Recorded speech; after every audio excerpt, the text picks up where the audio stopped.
I hate morality. Welcome to Grumble Goat. My name is Matt Labodka, and this is a show about all the small things that drive me insane. Let's grumble.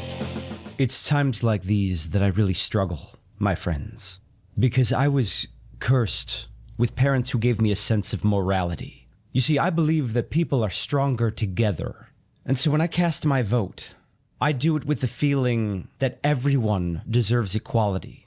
I feel that everybody should have a place to live and a job and health care.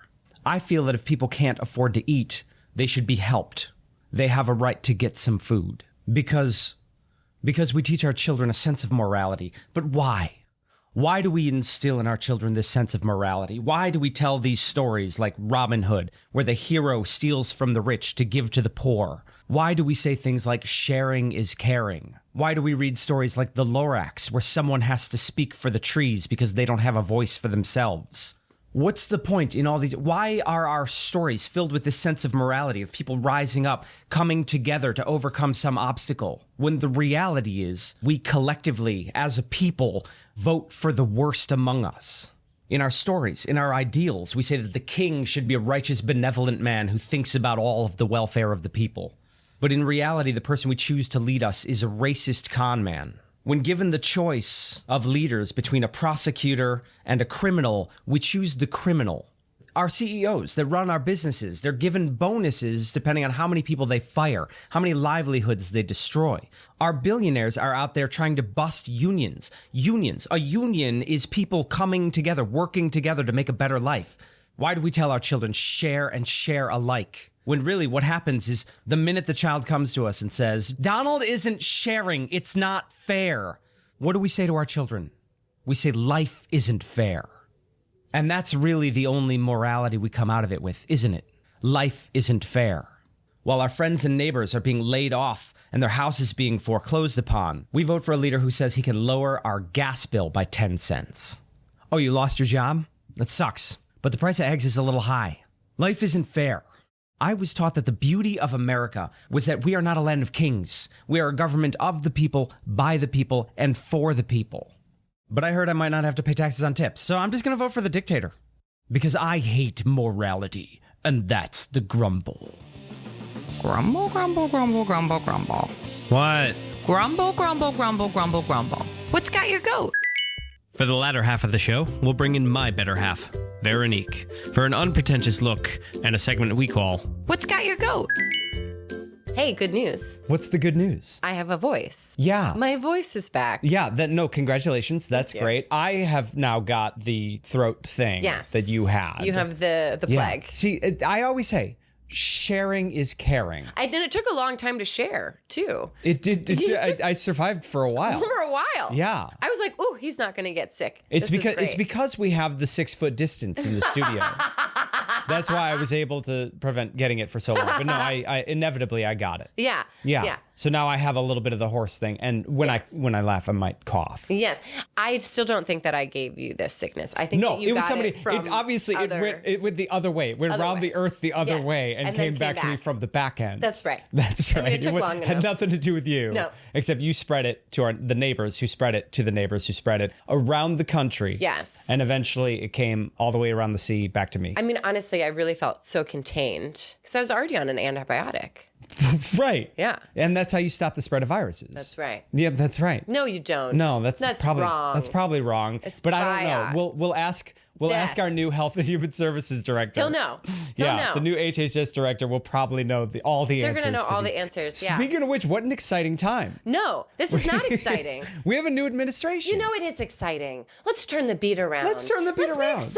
This is exciting. You know what? This is an exciting time. You know, I have a secret grumble where my grumble is people that don't vote, don't have a voice, and that's a grumble that I have. But guess what? Everyone voted. Everyone voted. We made our decision, and here we are. And the sun still rises. You know, that's the most traumatizing part of the whole thing, is that the life still moves on. And then it just starts crashing down like an apocalyptic thing in your brain, and yet you still look out and cars are stopping at the stop sign. There's still horns at the corner. Yes. There's still, people are still aggravated at each other trying to get by. They're still feeding the birds. Still feeding the birds out in the park. The park is on fire right now. Fire. But, there's still people feeding the birds. That's right. Dan is still out there feeding the cats. That's right. He's taking them all in. The world keeps rotating. It keeps moving. What an exciting time. This is so exciting. It's exciting. Unprecedented history happening right before our eyes. I feel like every year we say that. Unprecedented history happening before our eyes? Yes. Every year? The millennials have this. Oh, yeah. Right. We have this gift. Our generation has been, just one so excited. Incredible world-shattering moment after another. Yeah, every year we're so excited about what's to come. This is great. It's so great. We're having forest fires in Manhattan. Wow. Cool. Right down the street. Hey, how you guys doing with global warming? Oh, we now have forest fires in Manhattan. Yeah. In the largest metropolis in the United States. There's a forest fire happening right now. It's a drought. It's cool. I'm surprised it's taken this long. To have a forest fire in a city? Yes. Well, because what people forget is if you're not in the cities, you don't feel the wind gust. Even if it's not one direction of wind, right? Wind kind of goes whoosh, whoosh. It's like a whooshy thing that the wind it's does. whooshy. Yes, it's very mysterious. It is mysterious. It's very mysterious. It's whooshy and very mysterious, much like the voting peoples of America. Yeah, I'm glad that they did all of their research the night of the election after they voted. That's how you do it. After you cast your ballot, check out the policies of the people you're voting for. I want to change my mind. How do we go back? How do we go back? And that's the thing. You can never go back to before. And that's the thing that Americans don't really understand what consequences are. Well, we're going to find out. Are we? These are unprecedented times. We're going to learn about consequences. Every day is an unprecedented day. Speaking of consequences, Veronique, I want to go back a little bit. Oh, no. Where? Well, we can never go back to before. I'm so excited about today.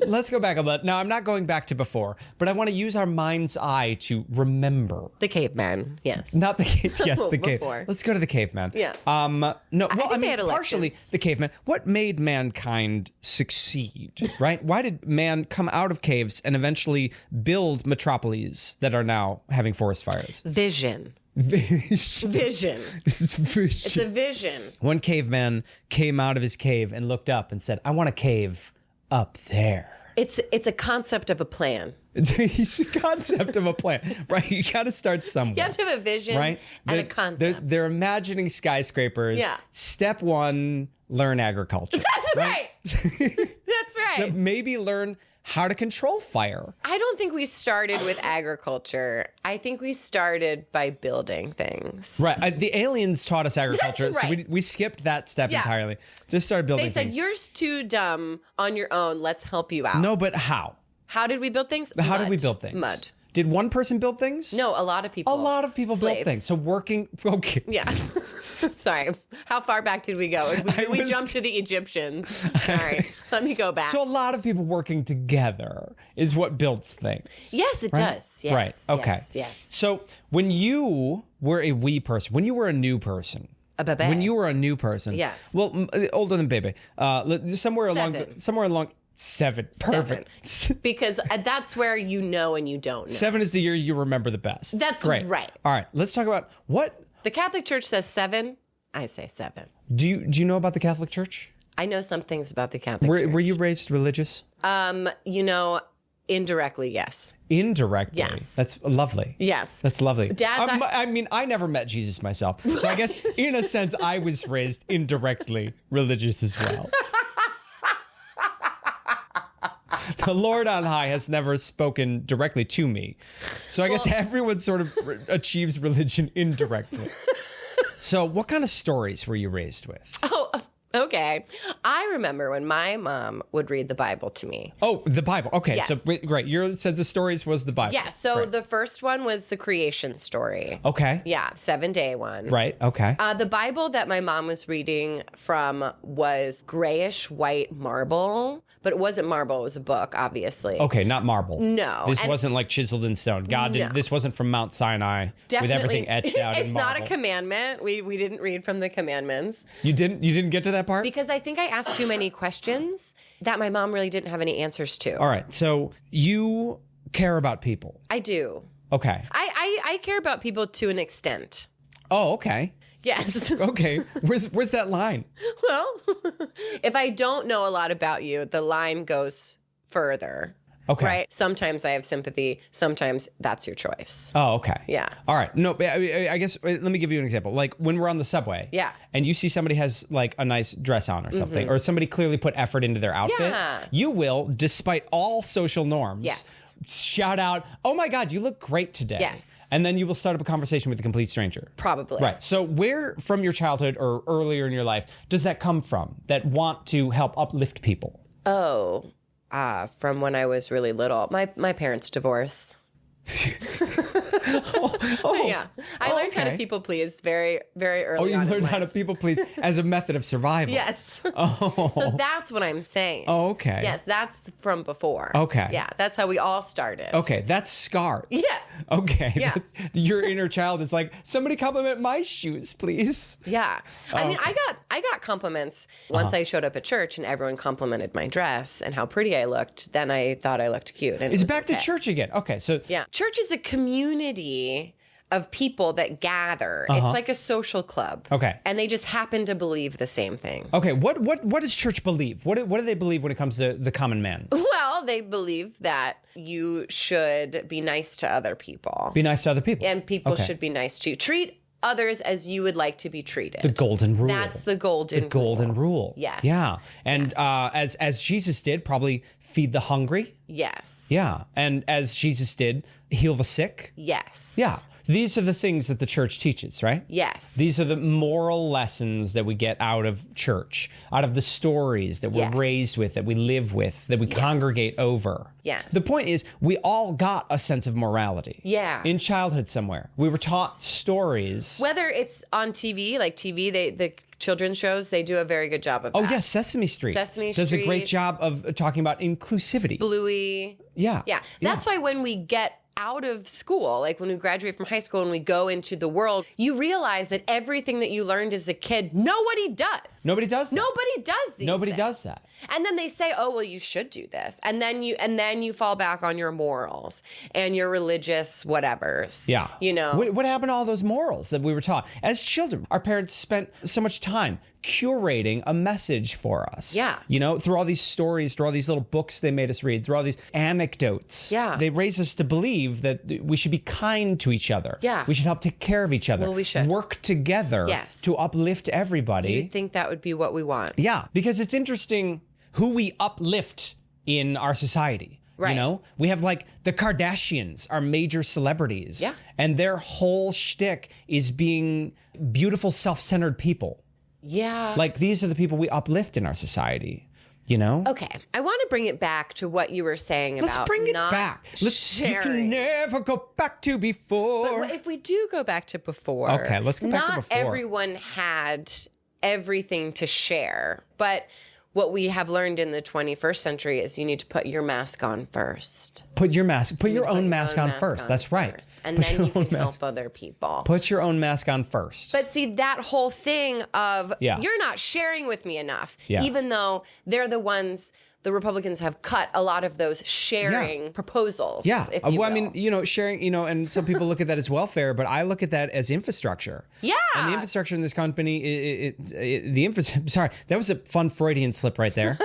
The infrastructure in this country is crumbling, and that's because we've cut all of these sharing programs. We used to build each other roads and bridges and dams. Right. And people, they can't get past the long-term goal of something. What's the long-term goal? Well, Because for me, the long-term goal is having a healthy, thriving society. right. Well, my long-term goal would be peace on earth. Okay. Right? For the world to be at peace. Yeah, and That's happy. a lovely thing. Joyful. What happened to that ideal? Why is nobody voting for world peace? If anything, we voted for somebody who praised Hitler's dictators. Yeah, right. Somebody who told Netanyahu to finish the job. Well, right. Yeah. He celebrates so- fascism. So what happened to that ideal? We used to say world peace. We used to say that would be like the top Right. of the list for Christmas to Santa would be world peace. What happened to that ideal? Instead, now it's lower taxes and lower the price of gas. Right. It got very selfish. All I want for Christmas is lower the price of gas. Yeah. It doesn't matter who dies in the Middle East as long as my gas price goes down. Well, I just feel like we've gotten beaten down. We've gotten beaten down. Have we gotten beaten down? Who beat us down? Well, I would have to say ourselves. Yeah, I think as people. The blame is here. Yeah. And it's the moral of all those stories that we were taught as children. Yeah. Greed leads to bad things. Right. And that's what happened. And history, like all those Roman emperors, Nero, he was super greedy. He like had all of these slaves build this whole like a sex dungeon, like play area with like boats. Ooh. Yeah, and then the people revolted against him. They revolted against the sex dungeon boats? He stabbed his mother, and his mother is the one who helped him get into power. See, these are the stories. We never learned the lessons. And so we're still falling to greed. Yeah. And then we're learning the lessons, but we're not learning the lesson from that. But it had to get so bad that the people then revolted. Right, so things had to get so bad. But that's the thing. Throughout history, things have to get so bad for people to rise up and overthrow it. But we know what history is. Yeah. It's all written down in books. We have classes dedicated to history. We could learn from history and realize we don't have to let things get bad in the first place. Yeah. And then we have to revolt to make things not as bad anymore. But why don't we just aim for world peace? Well, I just don't think it's on everyone's radar. Oh, right. Yeah. You know, I thought things got so bad when Trump was first elected that I was like, you know what? The only way this is going to work is if it gets so bad that we have to reclaim it and we take it back. Oh, and then hey, that look happened. at you. You were writing the story. Yeah. You were writing the story in real time. Yeah. Well, let's get things real bad. Let's get them real bad. Oh, you want this? Yeah. Let's double down. And then we did it. Let's get it real bad That's up in right. here. A virus came and took over the whole world, and a lot of people died. Yeah, but that's not bad enough. Let's see how much we can sink this thing. It's just crazy that it wasn't that long ago. Our attention span as Americans is dangerously low. Like, I know that I'm ADHD and I get distracted by things. Right. But I'm a big feeler. So I remember big feels. A big feel. I remember big feels. How pandemic the was pandemic big feels. felt. I was here with you trapped in the studio. Yes. I remember you had big feels. I never want to go back to those feelings again. We can never go back to before. Never go back to before. This is the now. We are here. We are back in a sense. Well, that's the thing. There it is. The pandemic coming out again. That's what I'm saying. I thought about cutting my hair, dyeing it bleach blonde again, and just like go back to what I look like. Let's go back to before. Let's just go back to 2016 and do a do-over. Let's start over again. Yeah. We'll start by re-electing Donald Trump. Yeah. Sure. Let's take two. Guys, that one, kind of a mess. Yeah. Let's try it again. Let's try to get back to one, everyone. We can't have another pandemic, right? I love that on that. What happened to the morality? Yeah. Where's the moral? What happened to world peace? I don't understand because there is no morals anymore. I mean, the moral of the story. Let's get to the moral of the story. Let's wrap it all up in a tight little bow. People don't have any anymore. The morals are gone. I mean, when I was a kid, my mom would read the Book of Virtues to us at dinner. Right. And that stopped eventually. And there's no because there's no such thing as virtue anymore. We just throw it out the window. Yeah, Book of Virtues. You know, never mind. That's right. The moral of the story is that morality's dead. Yeah. But we have to uplift people because we're excited about the next 4 years. So what do we do? So what do we do What do we do as moral people, as seemingly moral people in this post-moral society? I think we have to shut our mouths. Shut our mouth. Okay, great. Put on red hoods. Yeah. You know, if you're Yeah. What do we do in this post-moral society? Morality's over. Yeah. Yeah. Yeah. I also listened to something saying that in the conversations that Democrats and Republicans have together, the Democrats are like trying to understand, you know, what the Republican voter thinks, and they think it's condescending, which totally makes sense to me. They think it's condescending that the Democrats are trying to understand them? Yeah. That sounds very condescending. Yeah. How do you think that through? Don't ask me that. Don't ask me that. How dare you ask me that? How dare you? It's not because he promised not to tax my tips. Yeah, I'm a little nervous about that one. I don't think it's going to happen, and if it does happen, I think people will tip less. Are you getting the sense that people are greedy? Yes. I know they're greedy. greedy. I watch people use other people's money at restaurants all the time. Yeah. I work in a restaurant. I see greed firsthand. Yeah. I see it by the guests. I see it from the employees, whether they don't, scrape the food off the plate before they put it in the dish pit area for someone to wash the dishes. My gosh. It's a whole cycle of greed everywhere. Yeah. Yeah. Were these people raised in a barn? Yes, all of them. They're just wolves. Actually, I think wolves would have more respect. Wolves work together. They work together in a pack. This has been an episode of Grumble Goat. Thanks for listening. I'm Matt Labodka. I'm Veronique Hurley. Please subscribe. I hate when people say please subscribe. Grumble, grumble, grumble. You realize that everything that you learned as a kid, nobody does. We did it. We've conquered another one of life's little annoyances. But the truth is, what I really hate is commercials. And I'll wager you do too. And that's why Grumble Goat is proudly commercial-free. But to keep it that way, it takes the support of fellow grumblers like you. If you hate commercials, head on over to our Patreon page and see if becoming a Grumble Kid is right for you. And, as always, don't forget to Grumble Goat responsibly and share with a friend. Grumble, grumble, grumble, grumble, grumble, grumble. Pa, pa, pa, pa.